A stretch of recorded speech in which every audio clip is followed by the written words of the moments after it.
Hey guys, welcome back to another video on the channel. In today's video, we're back with another Star Wars theory. What if Qui-gon Jyn was able to free not just Anakin, but Shmi Skywalker?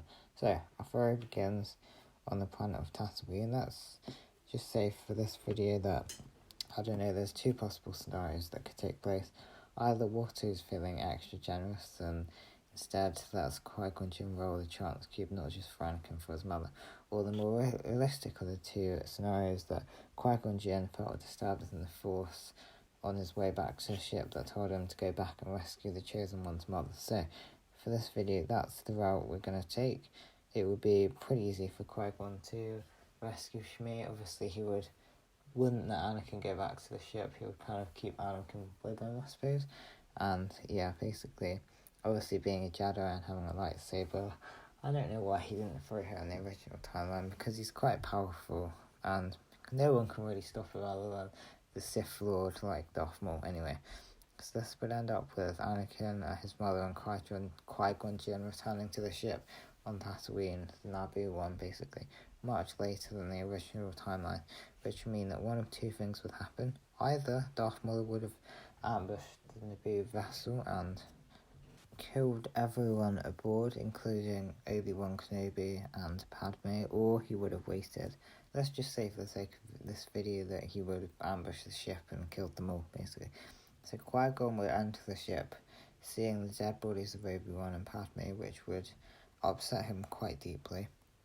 I think it's likely that Maul would have waited in the ship after sabotaging the controls and stuff to stop anyone from taking off, and also killing the droids there, like R2-D2, unfortunately. Maul would try to ambush Qui-Gon, who would be anticipating his presence because obviously he would have felt a disturbance in the Force. Although long and tiring, I think that in this timeline, the Force would let Qui-Gon Jinn defeat Darth Maul, who he would spare, but not only for information, but only for information, of course. Qui-Gon would have so many questions. Who was the Sith Lord? Was he the master or apprentice? What was his purpose here? I think that at this point he would teach Anakin how to force interrogate with their combined strength. I think that Anakin and Qui-Gon would be able to break through Maul's mind and see all the information that they wanted to know from Darth Maul's mind, obviously. Qui-Gon would know everything that he wanted to know, including the location of Maul's Sith infiltrator, as well as the identity of the Phantom Menace and whether or not Maul was the apprentice or master. It's also important to remember that at this point in the timeline, Darth Plagueis the Wise is still alive, and there are still two Sith Lords that the Jedi would need to defeat, obviously not including Maul. After burying the dead, Qui-Gon and Anakin and Shmi would use Maul's Sith infiltrator to take them back to Coruscant. Once on Coruscant, it's difficult to say what Qui-Gon Jinn would do next.